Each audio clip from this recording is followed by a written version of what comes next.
Une simple réflexion à propos des derniers événements politiques français.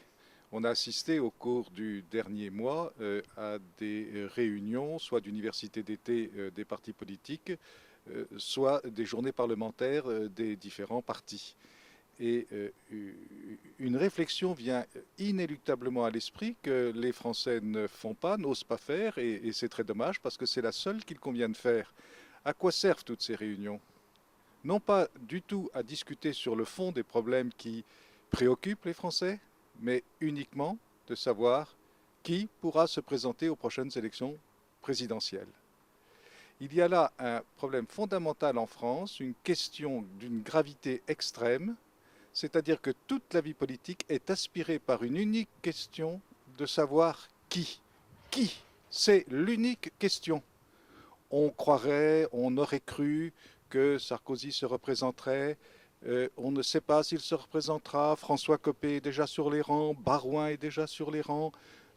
Et Fillon vient de faire savoir qu'il était toujours présent et que peut-être lui serait là. Et puis vous prenez de l'autre côté, Ségolène Royal ne peut pas accepter l'idée seulement que un second couteau du Parti socialiste puisse affirmer que ça sera Martine Aubry ou Strauss-Kahn. Et il en est de même pour tous les autres partis. Le Front National n'y échappe pas et les partis écologistes n'en parlons pas. C'est d'une gravité extrême. Qu'est-ce que la République en France? Une réflexion de Maurras me revient. La République en France, c'est l'absence de roi. Et comme il y a une absence de roi, il y a un appel dans ce trou vertigineux qui se trouve au sommet de l'État. Le sommet de l'État en France, c'est un trou, c'est un vide, c'est un abîme qui aspire toute l'énergie politique en France. Et tant qu'on n'aura pas résolu ce problème, eh bien la France vivra perpétuellement dans la lutte des ambitions. Et cette lutte d'ambition peut entraîner des guerres civiles, d'abord au sein des partis politiques et ensuite au sein même de la France. Et les Français, une fois de plus, vont marcher encore pour un homme, parce qu'on va nous expliquer qu'un homme ou qu'une femme sera le salut de la France. Mais ce n'est pas possible. On ne peut pas continuer dans cette voie-là. Il va falloir trancher cette question de la légitimité de la durée de l'État. Tout le monde sait, tous les constitutionnalistes savent, que la présidence de la République en France n'a été inventée que comme un substitut à la royauté.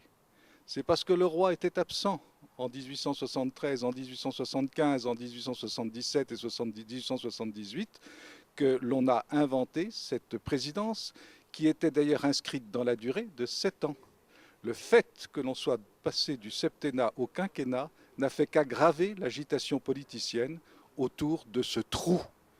Disons-le, la présidence de la République en France n'est malheureusement qu'un trou, et c'est peut-être pour ça que le président en exercice est obligé soit de se donner une allure de roi, à la manière d'un Mitterrand, d'un faux roi à la manière d'un Chirac, ou d'un agitateur perpétuel pour donner l'illusion que le vide vit.